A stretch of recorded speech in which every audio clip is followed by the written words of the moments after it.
If you have ever felt the urge to downplay what you see, what you understand, what you could expose, this is not weakness, it is calculation. There is an instinct to resist this. To argue that hiding intelligence is loss, waste, quiet tragedy. And sometimes it is, but only if the environment is neutral. Only if systems reward truth and competence by default. Many do not. They reward predictability, compliance, reinforcement of the existing story. Intelligence that exposes flaws is not welcomed as helpful. It is treated as destabilizing, and destabilization, even when accurate, is risk. So the intelligent man reads the room before the problem. He learns that being right is not the same as being safe. That insight can cost more than it pays. That visibility is exposure. He notices who advances, not those who understand the system best, but those who threaten it least. Adaptation deepens. Camouflage is not silence, it is modulation. When to speak, how much to reveal, how much to hold back. Intelligence turns inward. Public presence softens. Private judgment sharpens. From the outside, it looks like disengagement, underachievement, wasted potential. From the inside, it is restraint. He is not confused. He is watching. He sees incentives clearly enough to know that winning the visible game may cost what he values. More: autonomy, stability, time, peace. He chooses endurance over acceleration. History misses them. Records are kept by those who move structures, not those who survive within them unabsorbed. Quiet intelligence leaves little trace. It persists, waits, avoids being consumed. Sometimes it surfaces indirectly, in private work. Anonymous influence, ideas without attribution, systems improved without a name attached. Other times it never surfaces. That is the uncomfortable truth. Not every sharp mind is meant to rise. Some are meant to last, to observe, to avoid becoming collateral, damage in systems that punish accuracy and praise alignment. In such environments, invisibility is not cowardice, it is survival. Ambition shifts. The question is no longer, why didn't they rise? It becomes, what did they see that made rising undesirable? Intelligence does not exist in a vacuum. It operates inside ecosystems with immune systems of their own. Brilliance is not always crushed. Sometimes it withdraws, not because it cannot win, because it understands the cost of being seen. And that leads to the unsettling possibility. History does not belong to the smartest. It belongs to the smartest who chose visibility. The rest are still here, working quietly, paying attention, surviving. If you know how to look, you can still see their outlines everywhere. Niccolo Machiavelli is often treated as a warning. His name becomes shorthand for manipulation and moral compromise. But that reputation reveals less about his insight than about our discomfort with what he chose to observe. He did not invent cruelty. He documented power as it behaves when unobserved. He lived in a world where intelligence was dangerous. Rulers fell not because they were foolish, but because they were too visible, too admired, too threatening. What he saw was simple. Power does not reward brilliance. It rewards control. Hierarchies were not ladders. They were minefields. Advancement depended less on capability than on how safe you appeared to those above. A capable man was useful. A brilliant man was suspicious. Rulers wanted advisors, not equals. Counsel, not competition. Insight, not illumination. The moment an advisor seemed indispensable, his intelligence stopped being asset and became risk. History is crowded with such figures.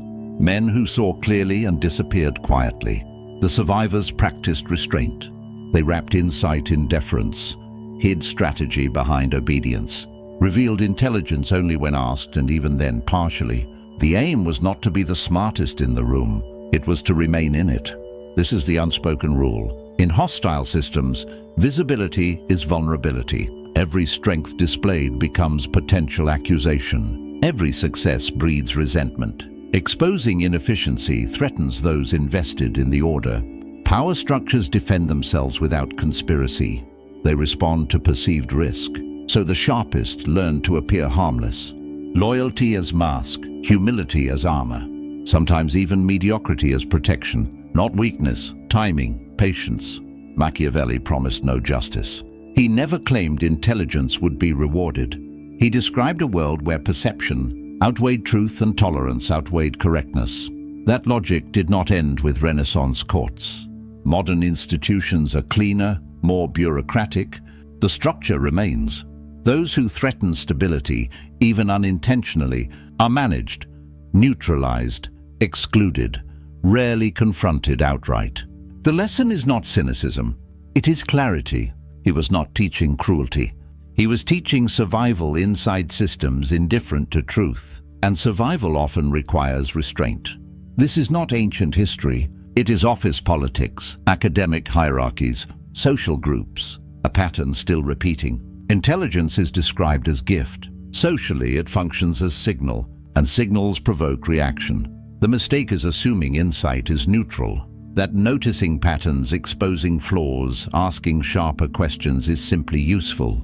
In human systems, information is never just information. It shifts perception, alters status, exposes imbalance, and the environment responds, not to truth, to threat. Groups organize around hierarchy, not merit. Every group carries an invisible ranking. Who leads? Who follows? Who is safe? Who is expendable? Intelligence, especially when unexpected, interferes with that structure. It does not require arrogance. Seeing what others miss is enough. Pointing out inconsistency, reframing discussion, offering a solution that reveals inefficiency. No dominance required. Yet the reaction is the same: discomfort. Intelligence exposes competence gaps, surfaces insecurity, reveals what people prefer hidden.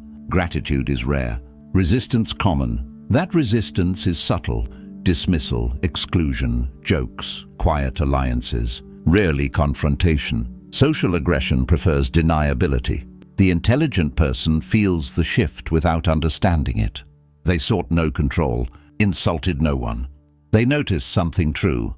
But in social systems, truth is judged less by accuracy than by its effect on status. Most compete for position, not excellence, for relevance, for safety.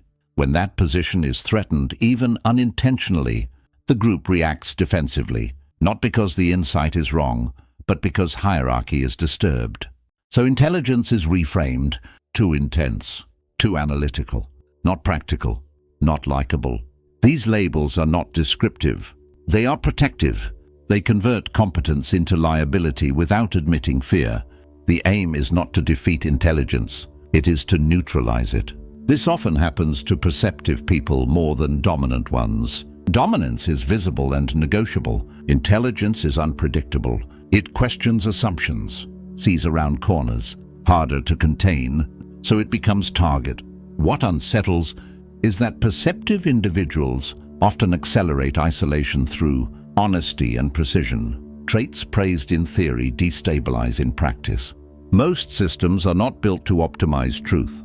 They are built to preserve equilibrium. Stability feels like safety, even when inefficient. Anyone who exposes instability threatens the illusion that keeps the system comfortable. The reaction is structural, not personal, which leads to the quiet conclusion: intelligence is not dangerous because it is wrong. It is dangerous because it reveals. It reveals incompetence, shortcuts, power dynamics better left unseen. Once revealed, they cannot be unseen. For those who realize this late, the cost is isolation. For those who realize it early, the response is adaptation. The question shifts: not why intelligence meets resistance, but why remain visible once you understand what visibility costs.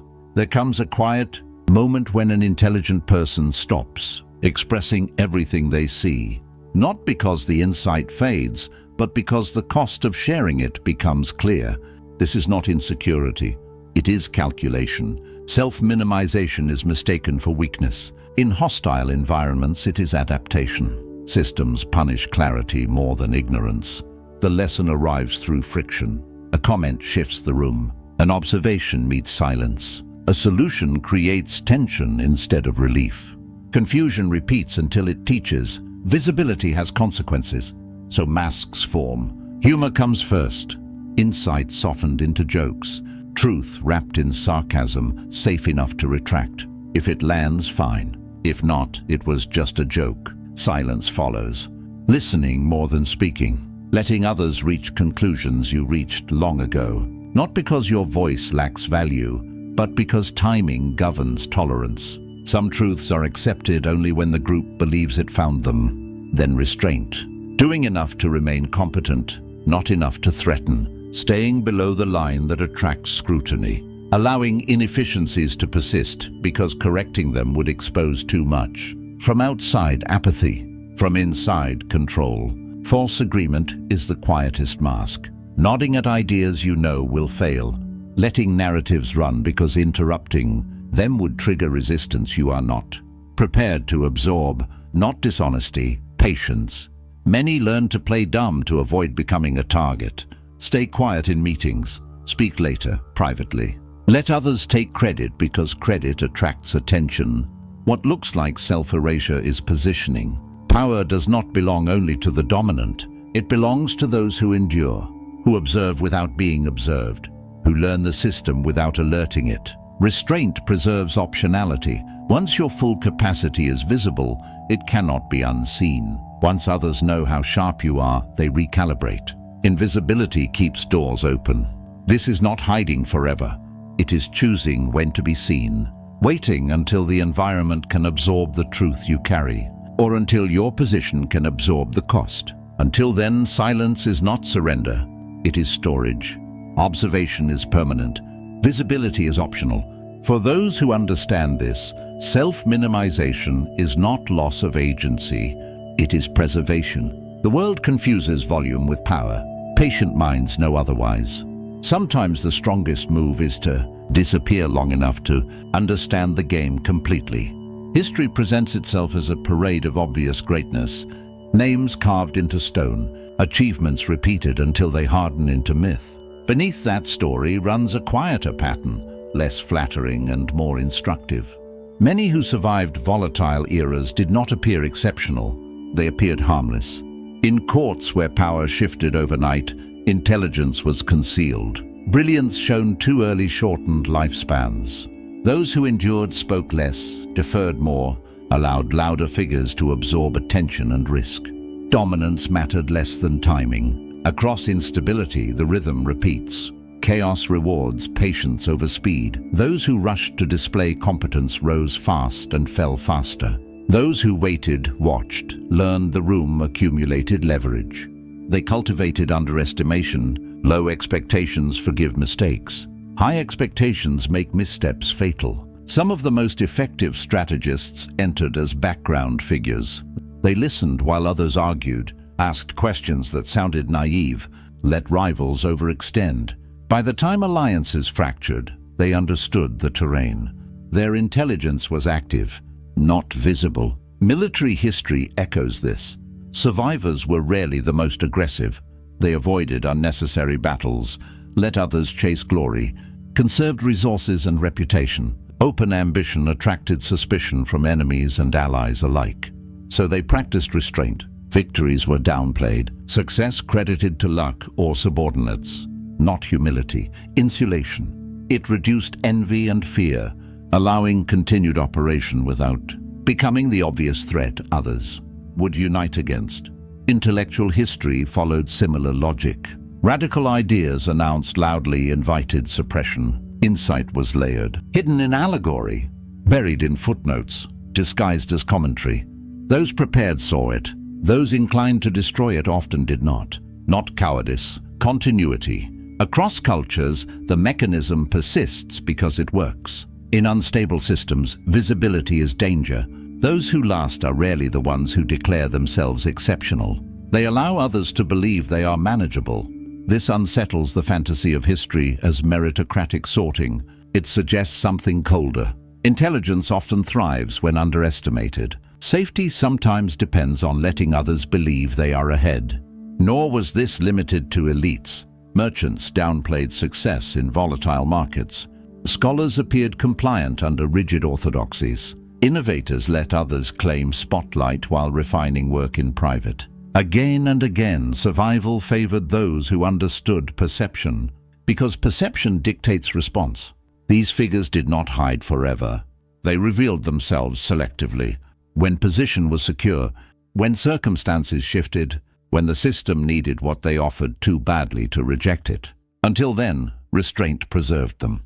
History often discovers genius late. Individuals seem unremarkable for decades, then emerge when conditions align. Their intelligence was never dormant. It was waiting. Hiding in plain sight was not self-denial. It was survival inside systems that punish disruption. The past shows not only who won, it shows who stayed alive long enough to matter. It is tempting to believe modern systems have outgrown old hierarchies, that they reward intelligence, honesty, innovation because they claim to depend on them. But a system's language is rarely its operating logic. Beneath the slogans, the pattern remains.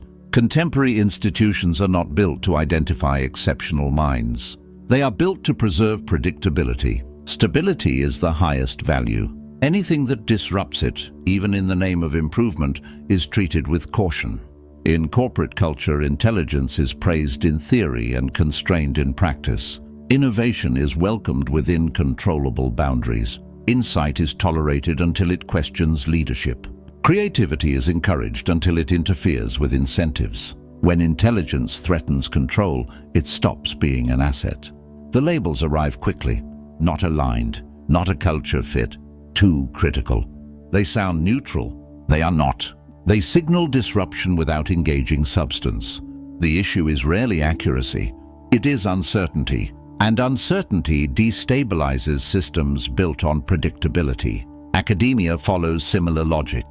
Though it claims meritocracy, it is shaped by hierarchy and gatekeeping.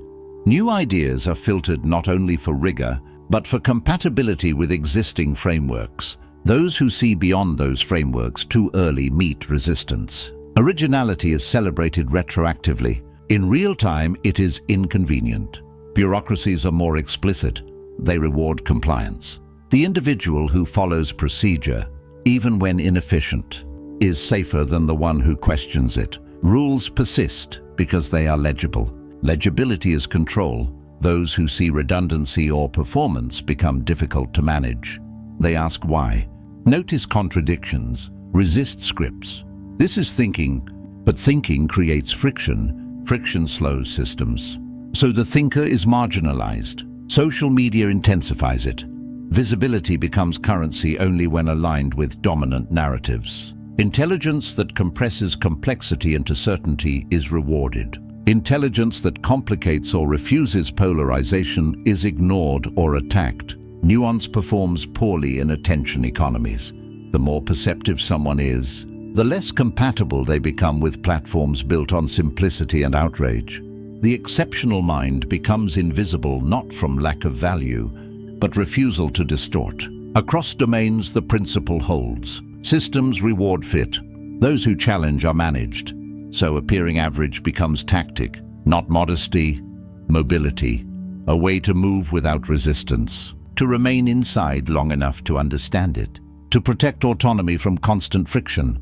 The exceptional learn translation, insight softened into acceptable language.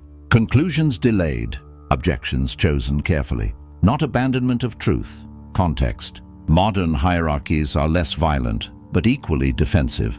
They punish deviation quietly. Stalled careers, exclusion from networks, reputational erosion disguised as professionalism. The system needs no malice, only preference for stability. Intelligence destabilizes by nature. It exposes inefficiency, questions assumptions, suggests alternatives. All threaten equilibrium. So the exceptional practice restraint, not from lack of ambition, from awareness of cost. Pretending to be average is not humility. It is how one remains mobile inside structures that punish those who move too freely. Every strategy carries a price. Hiding intelligence may protect you outwardly, but it extracts something inwardly, slowly and without witnesses. At first, the mask feels light. You say less. Let flawed ideas pass. Allow conversations to drift, because correcting them would change nothing. It feels controlled, wise. You are choosing restraint. Then it shifts. Silence stops being deliberate and becomes automatic.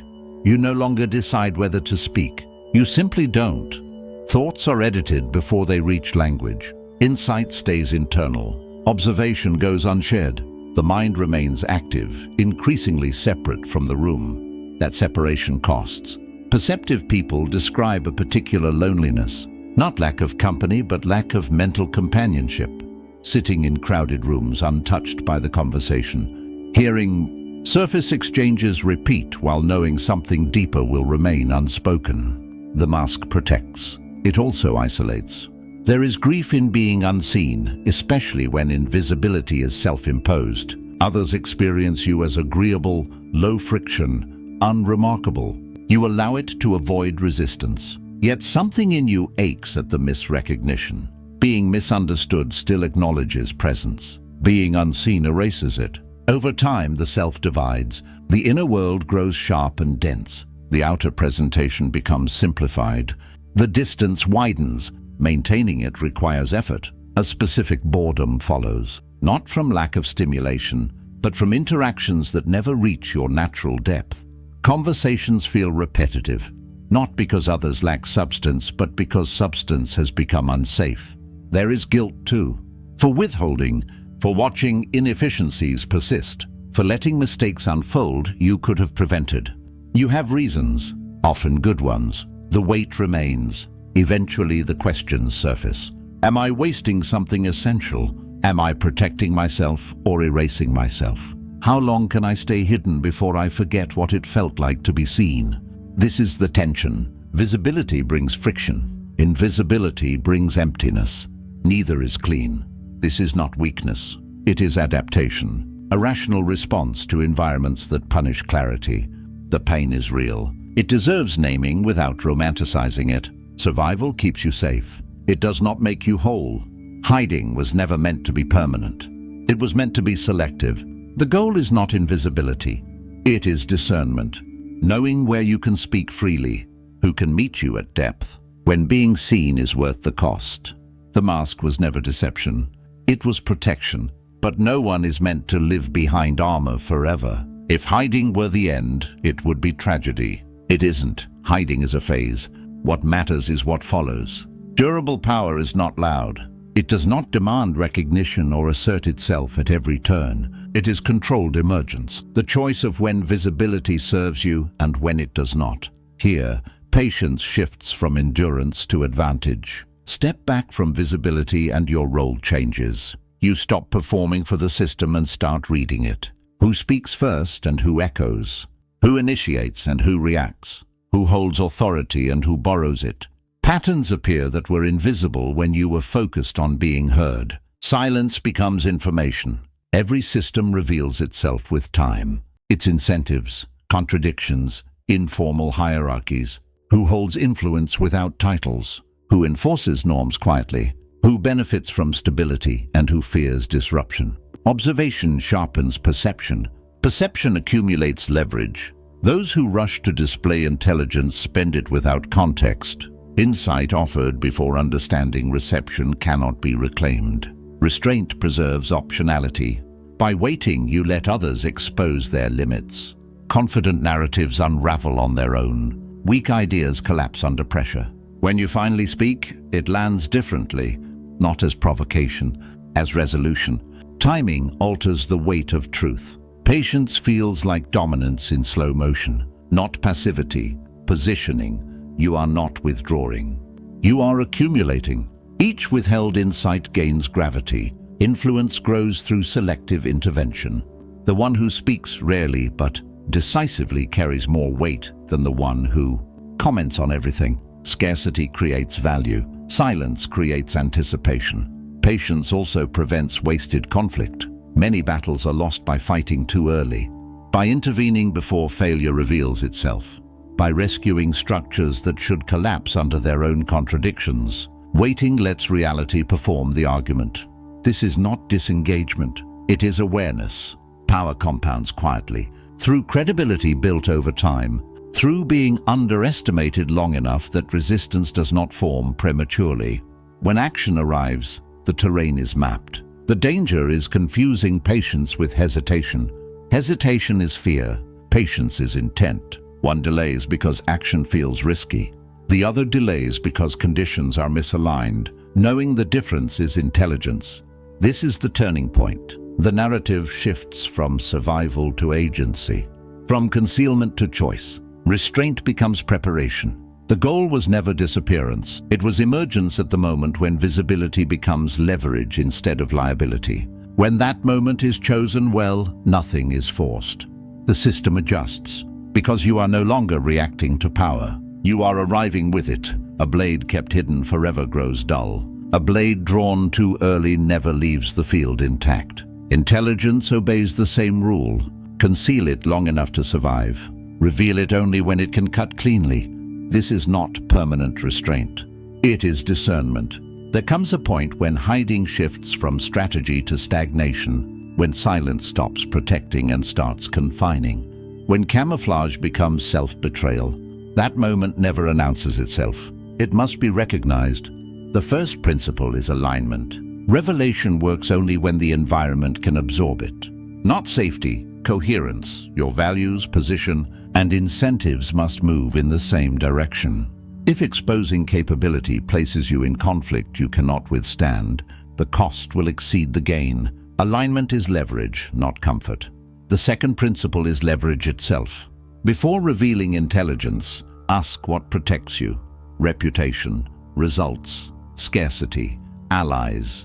These are structural realities. Insight without protection invites retaliation. Clarity without leverage invites dismissal. This is why intelligence revealed too early fails. It arrives without context, proof, consequence.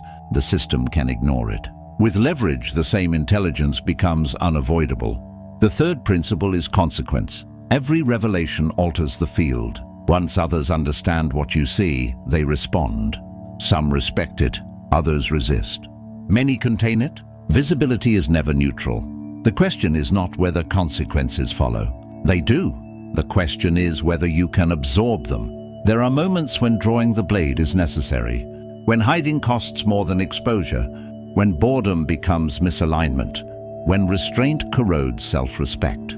Then silence is no longer strategic. It is injury. Growth requires exposure. Exposure requires timing. Choose moments when intelligence does not merely disrupt, but resolves. When the system needs what you offer enough that discarding you carries cost. Those moments are rare. Patience matters.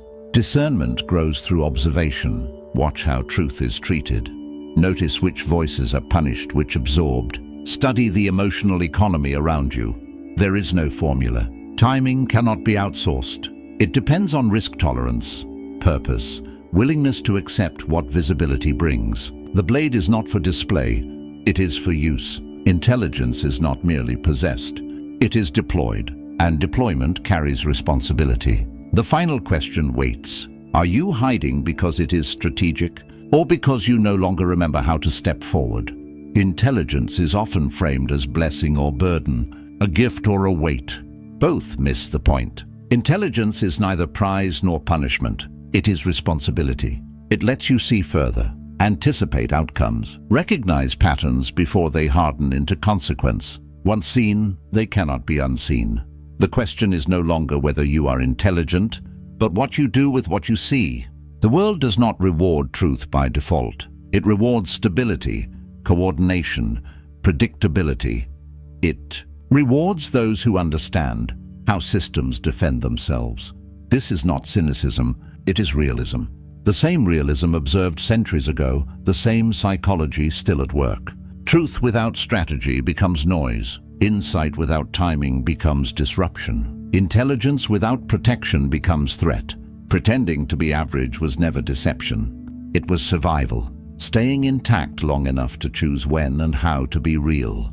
Not denial of self, preservation. There is a difference between lying and waiting. Waiting until the environment can hear you without attacking. Waiting until your position can absorb resistance. Waiting until your voice clarifies rather than destabilizes.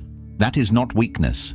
It is discipline, but hidden indefinitely. Intelligence corrodes. It turns inward, hardens into resentment. The mind stays sharp, but sealed, observant, disengaged.